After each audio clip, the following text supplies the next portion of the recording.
Hello, everyone. This is the Cricket Forum for your latest news, views, rumors on cricket, all the happenings. This is the place to be. Welcome. I am Carlton Brown. Today, we're going to look at the ICC Women Female Cricket of the Year, COVID-19 and sport. Shoaib Malik saying he doesn't love his wife. Bangladesh, this very strange review this morning. Bangladesh. Virat Kholi to miss the ODI series against South Africa. We'll look at the updates of the latest test matches that are playing, and Australia and England have named the 11 man for today's match, starting later this evening. But please don't forget to like, share, and subscribe to the channel. Today's show is brought to you by the Dealmaker Store, the #1 dealer of used motor vehicles in the Caribbean. So if you are interested in purchasing a used vehicle in the Caribbean, please click the link in the description and support the Dealmakers Store. Thank you, Dealmaker, for supporting the Cricket Forum. Well, the ICC have named 4 women, a shortlist 4 women for the ICC Female Cricketer of the Year, the Rachael Flint Award.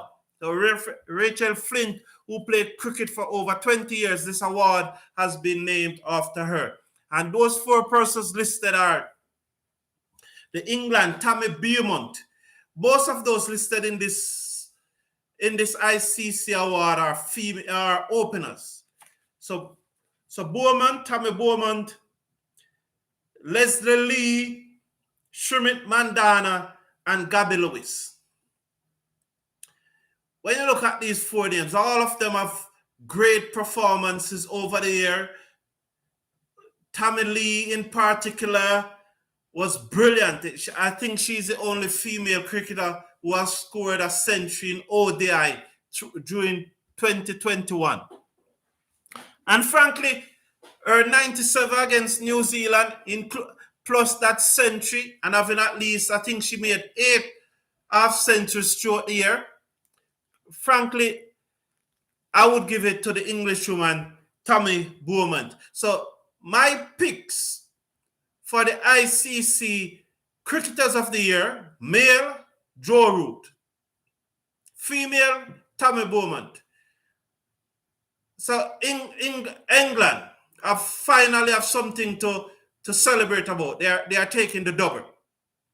So Tammy Beaumont, who scored over 872 runs this year at an average of 48.44 in 21 matches. Yes, 8 50s and 1 centuries. And it could have easily been 7 50s and 2 centuries. That dismissal on 97 against New Zealand should hurt, because she would have 2 centuries in that same series. I think it was the first match. It's the first match in the series. It was the home series. The away series was against New Zealand earlier in the year, but they played a home series where the matches were played in England. And in that first test match, she made 97. I think England beat New Zealand 4-1 in that one-day series. So she made a 97 and she made a century. And for me, that is the top performance of the year. No doubt about it. Gaby Lewis, I like the fact that someone from one of the minor countries, the so-called minor countries, Ireland, was named, or have been named in the ICC shortlist for Female Cricketers of the Year. Very good. I love it that someone from those one of those smaller countries, cricket-wise, someone low down in the ranking. So Gaby Lewis from Ireland, I love that. I think the South African Lizelle, she wasn't far off. She wasn't far off Beaumont, you know. I think she scored 864 runs to Beaumont, 872. But I think the manner of Beaumont and the fact that she scored a century and she scored against a very good New Zealand team, that gave her the edge in my view. So, as I said, I will go with the English double. Tammy Beaumont and Joe Root for the ICC Cricket of the Year. So my 2 pick, And you can place a bet with the bookie and those, I think those are the two that is going to win. Joe Root for the men, and Tammy Beaumont for the female. So it's a England double when it comes to ICC Cricketer of the Year. Now, I want to take a look at COVID because I think that COVID is going to affect sports more than how it is already affecting it, or more than how it affected it in early 2020. Now, no one should be forced to put something in their body. It's your choice. You should not be forced to put something in your body. I am pro-vaccine. Yes, I'm pro-vaccination. I have my 2 shots of AstraZeneca, and I am pro-vaccination. And I would encourage people to take vaccine. I will never force you. It is your choice to take the vaccine. So you should not be forced to take the vaccine. However, if I am putting on a cricket tournament, yes, this is the Cricket Forum, and please remember, share, subscribe, and like the video. Your tips are welcome. Okay? If I am putting on a cricket tournament, I'm promoting a cricket tournament. Say, the Jamaica T10. I'm staging the Jamaica T10. I am putting up my money. I am investing in that tournament. I am going to set the rules. And I would not have money to test everybody every day.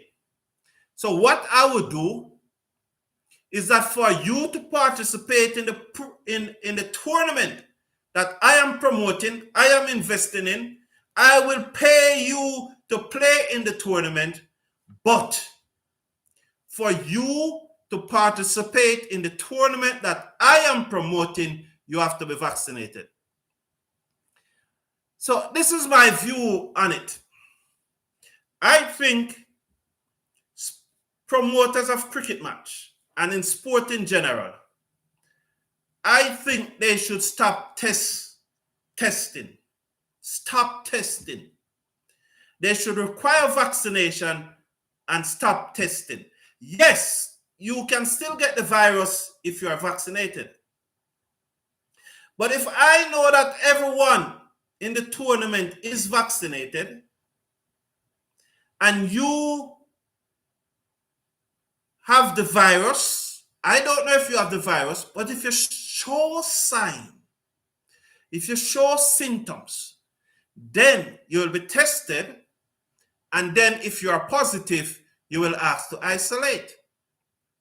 So I'll run my tournament. I'll run my tournament on the same basis that if a man's sick and cannot play, just like how you would turn up for a cricket match and you probably come down with the regular flu.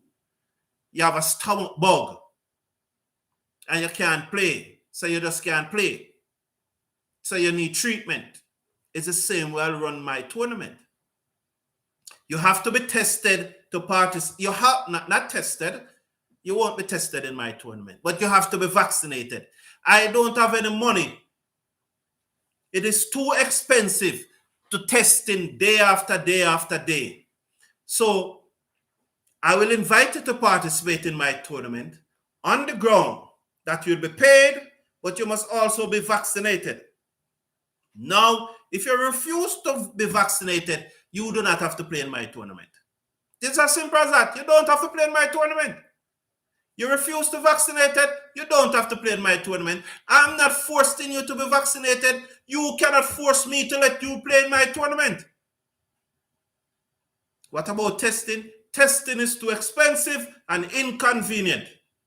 So everybody is vaccinated. Everybody come and play. No testing. If you get sick, then you will be tested and then you'll be rested and isolated, just as if you were sick from something else and not COVID. And the Jamaica Premier League, that is the method that they're adopting. And I say praises to the Jamaica Premier Leagues and other leagues around the world need to adopt this method. These franchise owners, the PSL, the IPL, the CPL, the English Premier League, all of them need to adopt this method. If you are not vaccinated, you cannot play because you will not be tested every day. You'll only be tested if you show symptoms. Simple as that. Simple as that. And I'll say it again. I am not forcing anyone to be vaccinated. But if I'm putting on a tournament and you want the privilege to play in that tournament, you have to be vaccinated. It is your right not to be vaccinated. It is my right not to let you play in my tournament. And I'm advocating. Yes, I am advocating. I am pro-vaccine. I am pro-vaccine. But and get it straight, I'm not saying that you must be vaccinated. It is your choice. It is your choice if you decide not to be vaccinated. It's clear as day. It is your choice, and I have nothing against you. I have nothing against you, and I will not, and you should not allow anyone to impose their will upon you. If you don't want to be vaccinated, don't let anyone force you to be vaccinated. But you also have a responsibility that if you are not vaccinated, you must understand that then certain privileges won't be afforded unto you. That's my view on it. Don't let anyone force you to be vaccinated. But if you are not vaccinated, please accept the inconvenience. Please accept the inconvenience. So my position is that just like what the Jamaica Premier League, which is a football competition, I know this is a cricket, this is the Cricket Forum, brought to you by the Dealmaker store.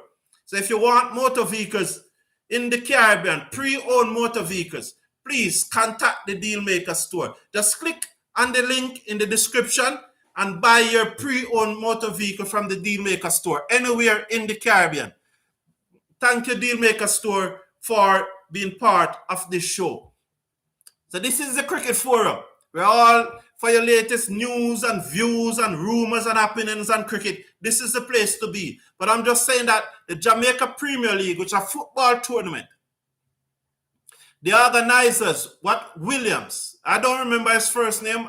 I don't remember his first name. But Williams is saying that for you to be participating in the Jamaica Premier League, which is a football competition, which is the highest level of football in Jamaica, you have to be vaccinated because they do not have the money to test you every match day.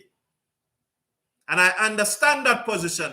And I think this is a position that football leagues, cricket leagues, hockey leagues, netball tournaments, all sport all over the world should adopt.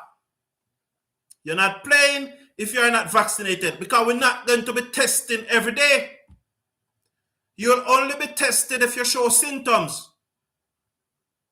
And I think that's a fair approach. It is too expensive to be testing every match day. That's my view on it.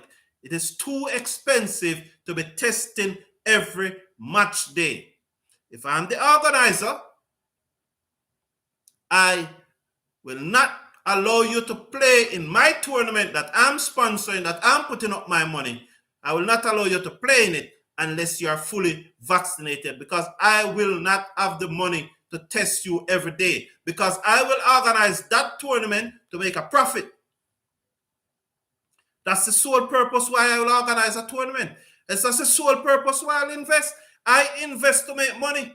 And if I invest to make money, I will not be in a position to be spending out money testing players every match day. I want that money as profit. So you would not be allowed to play in my tournament unless you are vaccinated. I just think that's a fair and equitable position. I'm not telling anyone to be vaccinated. I'm not forcing anyone to be vaccinated. I will encourage you to do so.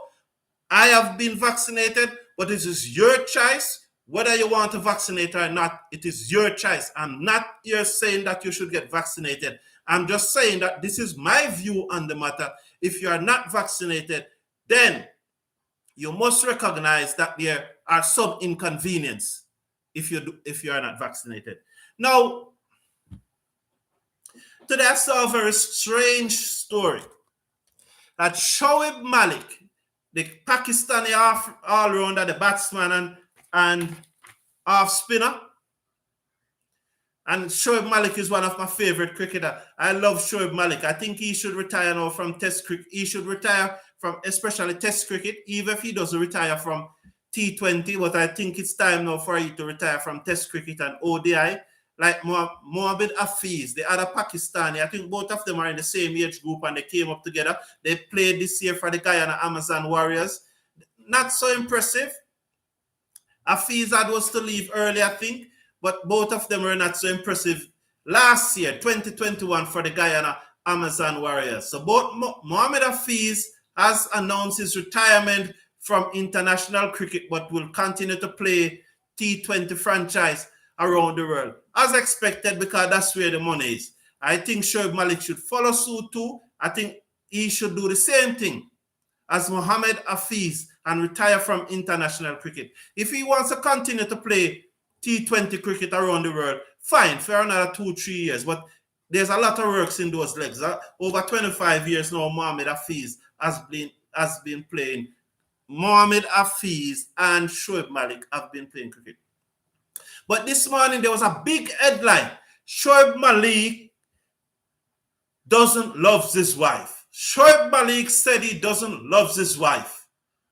And for a moment, it sent shockwave. And his wife responded, "It's your loss, not mine." Headline, Shoaib Malik doesn't love his wife. Wife replied, "It's your loss, not mine." But when you get into the story, you realize that they were just acting. It was just a play. It was just a fun video. So please, Shoaib Malik loves his wife. They are happily married and they are together. So that's wonderful news. So it was just a fun story. But don't forget to like, share, and subscribe to the channel. And remember, your tips are welcome.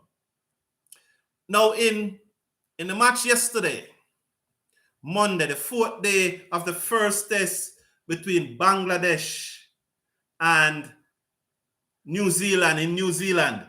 Now, very strange. I saw one stranger than this, but that one was on. But you could this one. Let her tell you what happened. Taskin Ahmed bowled a Yorker.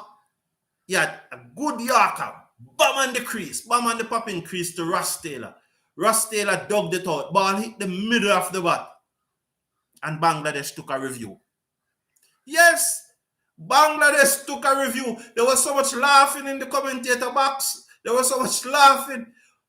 No one could believe that the ball hit the middle of the bat and Bangladesh took the review. I'm hearing some rumors that is not the first time that they make such a dreadful mistake with the DRS system, the decision review system. That's what the DRS system is in cricket.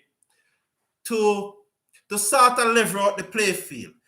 Each team gets 3 chances to challenge the umpire decision per innings.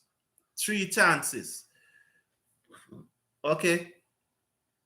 So they call it the decision review system. 3 chances. So if you feel that the batsman was out and the umpire said not out, you can challenge that and they will review it.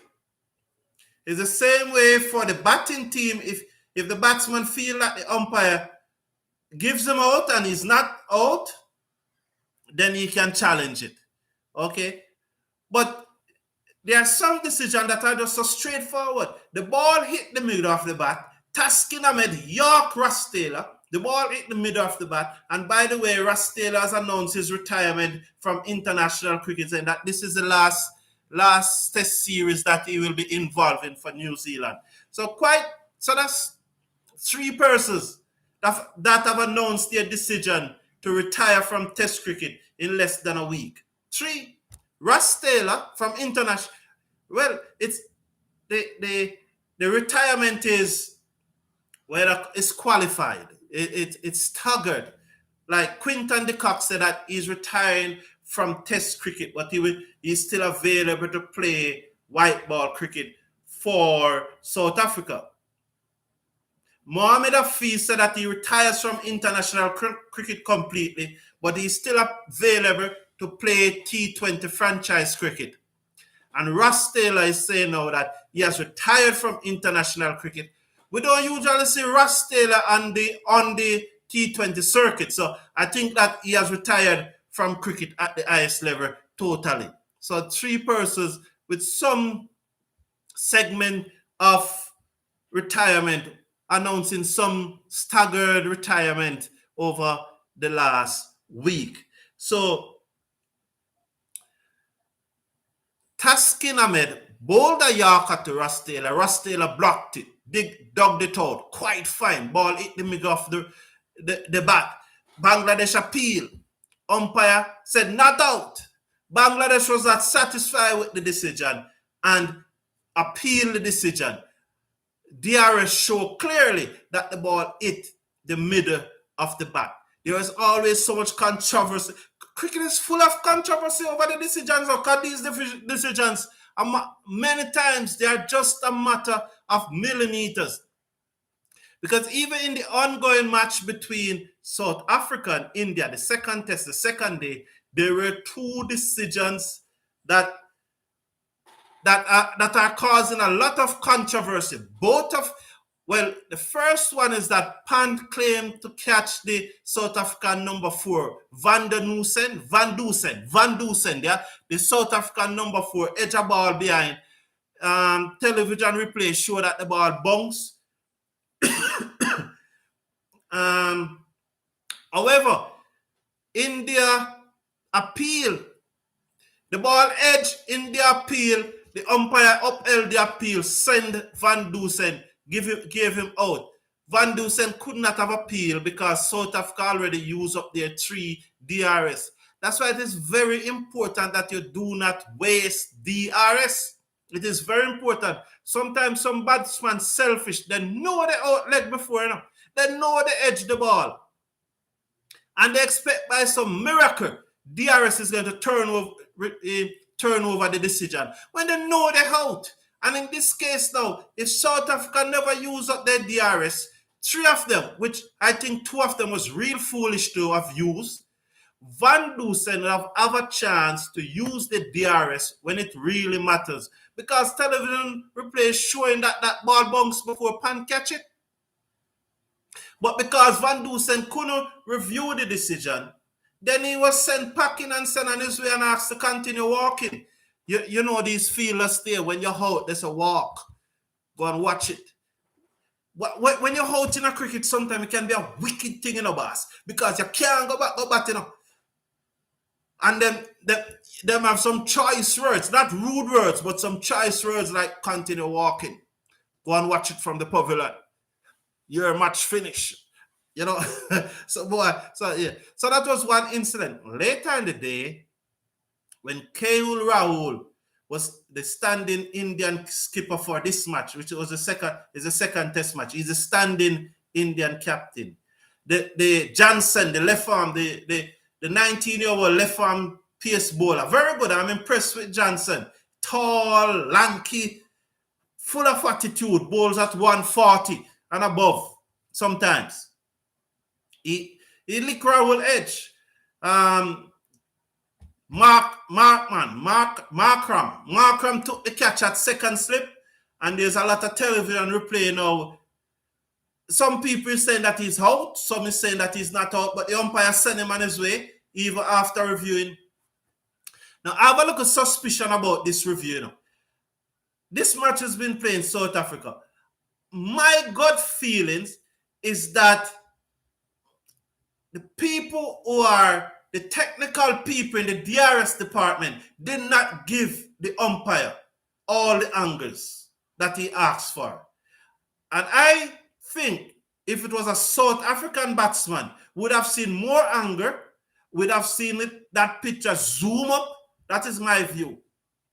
So I think that the technical people did not give the umpire all the image, did not give the third umpire all the images that he needs to overturn the decision. Because remember, once the decision is made on the field, For it to be overturned by the third umpire, he must have compelling evidence to show that it was the wrong decision. He must have undoubted evidence to show that it was the wrong decision. I think in the Rachael matter, that the technical persons did not show all the angles and did not show all the zooms that they have. And I strongly believe, if it was a South African batsman, would have seen more image. So today, there was a lot of controversy decision-wise. Well, the Taskin Ahmed one to Ross Taylor, that was not controversial. That was just idiotic on the part of the Bangladeshis. And I heard that that's not the first time they have done something like that. And the next thing that we like to just rush through quickly today is that Virat Kholi news is coming out. Remember that yesterday Virat Kholi was not involved yesterday in the test match. That's why Rachael is the standing captain, because Virat Kholi, just before the match when Rachael came out to spin the toss with Edgar, the South African captain, everybody was surprised why it was not Kholi coming out. And then afterward, it was clarified that Virat Kholi have a upper back spasm and he's resting. Now we are hearing news that he will not be available for the ODI series. Does that mean that he's going to miss the next test match also? So if he's going to miss the next test match, send him home to his wife. If he's going to miss the next test match, if he cannot play in the next test match, and we already know that he's going to miss the ODI series, it is time for him to go home to his wife. I don't think India should keep him there. Should they? I don't know. I in this day and age, when everyone is saying that they need to spend more time with their family, should he really stay? I don't know. But if he's not going to play in the third test match, maybe, and it is said that he's going to miss the ODI series. He's going to miss the ODI series. So I think it's common sense, isn't it? It is common sense for him to go home and go and spend time with his family. Because in these days and age, sport people with COVID around, they need to spend as much time with their family as possible. Now, just a quick update on the two test matches that is going on.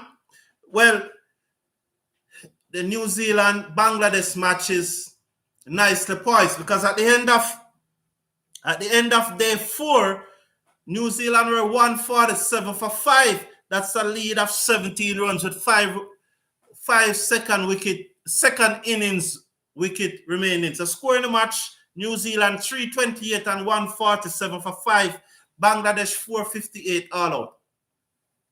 Now, at the start of this test match, most of us never knew that it would have lasted so long. We think that this would be a walkover for New Zealand, but Bangladesh came to the party. First, they stuck to it despite Conway 100. They stuck to it despite Nichols. I think Nichols made 75 in the first innings too. They stuck to it and they bowled out New Zealand for 328. When they batted, they dug in and they batted well. No one made a century, but they still made 458 runs. They had contribution all the way down the order. And the skipper made 88. Unfortunate that he didn't go on to make the century. I was hoping that he would have gone on to make the century. But it was a well-played 48 by Manimul Haq. Manimul Haq, the Bangladeshi captain. He made a well-played 48. So this one is very interesting. When Bangladesh were bowled out for 458 last night, well, yesterday New Zealand time, because the match soon start. The match soon resume in 15 minutes time. This match will resume. But yesterday, when Bangladesh was bowled out for 458, there were all sorts of rumor that New Zealand is going to rack up a 300 and 350 quickly And by midday Wednesday,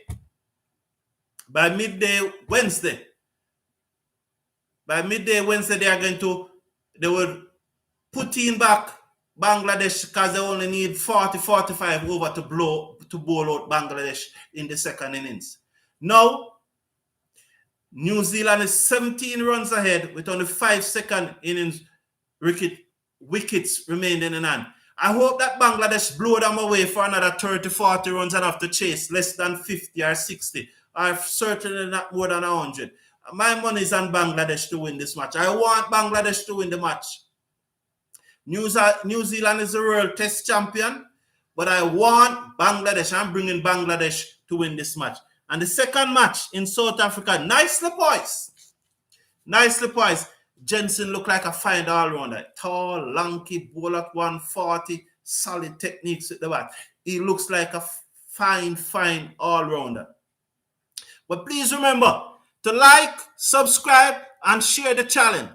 And if you are living in the Caribbean and you need a pre-owned vehicle to buy, please contact Dealmaker. They have the best used pre-owned vehicle in the Caribbean, and they ship it to any country in the Caribbean. Just click the link in the description, and thank you, Dealmaker, for supporting this show. So please remember to share, like, and subscribe to the channel, and your tips are also welcome. So India made 202 and are now 85 for 2. They are leading this match by, I think, 47 runs. They are in their second innings. They're actually 47 runs because New Zealand replied with 229. South Africa replied with 229. So India made 202 in their first innings. They are now 85 for 2. South Africa made 229. So South Africa led by 27. So India is now leading by 48 with 8 second innings wicket in hand. Pujara and Rahane. Gavaskar said this is their last innings to save their test career. And those are the two men that are batting. Pujara on 35 and Rahane on 11. So India at present are 58 runs ahead with 8 second wickets in hand. So the two test matches Wednesday will be the 5th and final day in the test match between Bangladesh and New Zealand, which will start in a few minutes, with New Zealand leading by 17 runs with 5 second wickets in hand. I'm picking Bangladesh to win that match. Hopefully, they won't have more than 50 to chase. Certainly not more than 100. And so by about tea time or before, I expect Bangladesh to win that match. In the second match, India are 58 runs ahead, entering tomorrow's third day with 8 second wicket in hand. That match is delicately poised, but I think the pitch at the Wanderers is playing havoc. So anything over 250. If India lead by 250, they will win. 220 will be a nice match. 200, South Africa will be in it. 200, South Africa is favorite. 220, 50-50. 250, India is favorite. So India are 85 for 2, effectively 58 runs ahead. Pujara and Rane playing for their test career. It's very interesting. Very interesting. Tomorrow's third day will be very, very interesting. Let's see what will happen. In an hour or so from now, Australia and England will start the fourth match in the Ashes series. Australia is 3 up. I hope this match go ahead. But I'm bringing Australia to give England 5-love, to beat England 5-love. The thing about it, I think that if England lose this match, They are not going to stay for the 5th match. They are going to find some COVID-related issue not to play the 5th match. That is my thought. If they lose this match, they will find some COVID-related issue not to play the 5th match. Silverwood, their head coach, and a number of the backroom staff have tested positive for COVID-19 and are isolating. They brought in Adam Oliek. Yes, Adam Oliek. They brought in Adam Oliek to cover for Silverwood. He is also being isolated for being close to a positive case. He's not positive. He was not test positive, but he's been isolated because it was said that he came in contact with someone who is positive. I just think that England is saying, if we don't win this 4th match, and if we don't draw this 4th match, we are going to find a COVID-related issue not to take this 5-love. It would send shockwave through the cricket world. It will cause a lot of bad blood. But I think, my view, and if I'm a betting man, I'll bet on it, that England is not going to get 5-love. Why? Because I don't think they're going to stay in Australia if they lose this match. They are going to find a COVID reason. So I would bet on it. If the 5 matches are played, England will get 5-love. You can take that to the bank. If the 5 matches are played, England will get 5-love. But I don't think if they lose this 4th test, they are going to stay. But the starting 11 for Australia, Travis Head, who has tested positive for COVID, is being isolated, and Usman Khawaja has replaced him. And in the case of England, they also made one change. Chris Broad is in for Ollie Robinson. In England, Ollie Robinson looked like the best thing since sliced bread. And there are persons, there was a cloud over Ollie Robinson for some racist remarks he made when he was much younger. And I'm very happy that more than 10 years after, although these remarks come to life, it is only fair that he has been forgiven, because these remarks were made more than 10 years ago, and he has expressed his remorse and said that he has learned and he has been forgiven. He was suspended for a few matches. And we must forgive people. Those comments were unfortunate, very unfortunate. He said them when he was a child. He has expressed his remorse. He has asked for forgiveness. He has said that he learned from his mistake.